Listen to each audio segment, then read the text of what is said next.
For the repair of the Alfa Laval EPC 50 OP front module, the following procedures were necessary: replacement of various electronic components and general cleanup of the unit. For testing, we add a 24-volt DC power supply. As soon as we turn it on, the unit reacts and the screen lights up.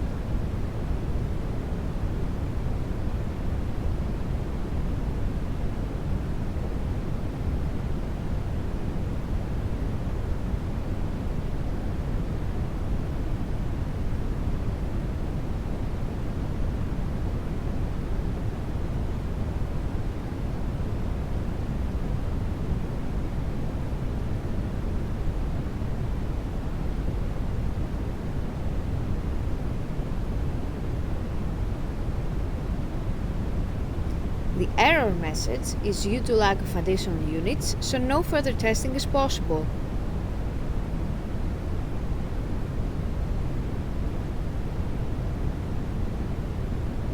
It is now clear that the front module is working successfully and is ready to be delivered to the customer.